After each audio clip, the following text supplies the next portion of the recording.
Баршаңызға сәлем. Өздеріңіз білетіндей, Қазақстан ұлттық арнасында Егіз лебіз жұлдызды бағдарламасы басталған болатын. Егіз лебіздің 2 шығарылымы өтті. Жалпы жобада 12 жұп. Менің сіздерге айтатыным, сол 12 жұптың ішіндегі мен үшін топ 6 жұп. Осы жылғы Егіз лебізге мен үшін прям күшті адамдар келді. Неге? Потому что менің ең сүйікті актерларым ең сүйікті әншілерім. Сондықтан да маған осы жылғы Егіз лебіз қатты ұнап жатыр. Ендеше бастайық. Мен үшін ең үздік 6 жұп. Топ 1 жұп мен үшін ол актер Сырым Қашқабаев пен Дариға Мұсабаева. Не үшін 1 орында? Потому что Сырым Қашқабаев маған прям қатты ұнайды. Он прям такой классный актер.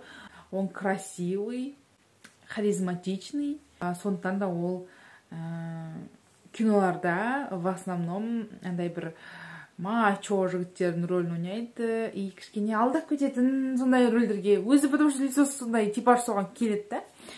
А так андай қарапайым, сондай спокойный адам деп ойлаймын. А ол кісінің жұлдызды жұбы Дариға ханым. Опера әншісі. Мен операны тыңдамаймын, сондықтан да ол кісіні танымаймын. Но екеуі прям күшті айтады. Прям Сырым Қашқабаевтың дауысы деген екеуінің дауысы қосылған кезде, драма, өздері айтаттай драма мен операны қосылған кезде прям вау. Сондықтан да мен ойлаймын, что олар 1 орын алу керек. Топ 2 жұп. Зарина Кармен мен Қазбек Құрайыш. Зарина Кармен мен ең сүйікті актрисам. Ол прям күшті ойнайды да өзінің рөлдерін. Маған қатты ұнайтын рөлі ол Первая отрицательная деген сериал бар ғой, содағы Тоғжанның рөлі. Маған прям бомбически играла. Рөлге кіріп, прям өзін дерзкая қылып көрсетті бірінші негіз өзін, а потом нежная. Мен өзінің нежный сторонасы бар екенін көрсетті. Сондай бір 2 түрлі образда өзін ойнап шықты прям. Ол сериалдың өзі көру керек прям күшті. Первая отрицательная. Последний сериал, который мен көрген, ол Кеңжан. Как обычно, такая скромная, милая, хорошая девочка, как и в жизни, я думаю. И еще ол кісінің дауысы күшті екен. Зарина Карменнің жұлдызды жұбы Қазбек Құрайыш. Таптым-ау сені, жүрегімнің емі. Вот сол өлең арқылы ғана. Сол өлеңді ғана мен білем. Сол өлең арқылы оны потом түрін білдік. А так басқа нелерін мен білмейді екем. Но мен үшін 2 орында осы кісілер. Топ 3 жұп Еркеш Хасен мен Жанель Сергазина. Жанель Сергазина тоже менің сүйікті актрисам. Тоже өз рөлдерін әдемі алып шығады. Жақсы образдар. Өзінің несі да, внешнесі сондай жақсы образдар келеді. Дауысы, несі прям тембрі бәрі күшті оның. Тембр деген қалай еді? Дикция. Последний көргенім ол Няня. Күшті ойнап шықты. Обожаю. Еркеш Хасенді мен Айгөлектен бастап білем. Потому что Айгөлекті көріп өстік. Ол Айгөлекте қандай әлі сондай? Үйге береке боп келдің. Сол кезде как раз менің қызым туылып жатқан кезде шығып атты. Осы өлең прям күшті кеп қалды. И еще менің қызым аты әдемі. И оның Еркеш Хасеннің көзің әдемі деген өлеңі прям сол кезде шықты да тоже. Көзің әдемі, сөзің әдемі. И мен қызымның любой несін, барлық сурет, видеоларын осы өлеңмен қойып қоятын. И біз оны ол менің қызымның өлеңі деп қойып алғанбыз. Бұл 2 жұпта әдемі айтады. Сондықтан да олар мен үшін топ 3 орында. 4 Тұрар Ыдырыс, Айым Асылбек қызы. Мен неге сен туралы ойлай берем, ойлай берем, ойлай берем. Мен Тұрарды прям обожаю. Оның өлеңдерін қазіргі жаңа толқын, қазіргі жастар прям әндерді әдемі айтады. Сөздерді әдемі келісіп келеді. Но маған ұнайды. Лично маған Тұрар ұнайды. Еще оның маған мен ешкімді сүймеймін, ешкім ұнамайды. Вот сол өлең ұнайды. Ал Тұрардың жұбы айтыскер ақын.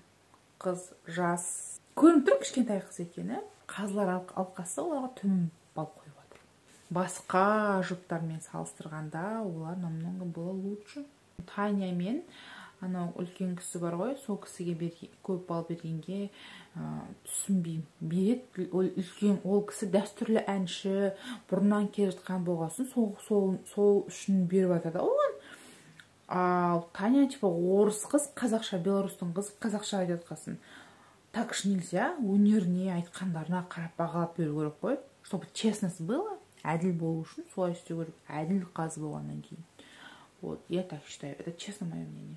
Мен халықпын. Тұрар мен Айнұр мен үшін 4-ші орында. 5-ші Қобыланды Болат, Құралай Мейрамбек. Почему олар? Потому что Қобыланды Болат тоже маған ұнайды. Тоже хороший актер. Ол қайдан танылды? Ол 5.32-ден танылды ғой? 5.32-де детектив болып, прям еще матовый сөздермен сөйлеп. Но сол оған жарасты, прям өзіне жарасқан рөл тауып топ етіп. И сонымен ол танылып кетті. Последний мен көргенім Келінжанда, тоже Келінжанның последнейсінде ол ойнады Зарина Кармаймен. Мен ең любимый кинодағы жұмым. Сол Қобыланды Болат үшін. Ал Құралай Қазақстан дауысы арқылы танылған, Қазақстан дауысын жеңіп алды, вроде да.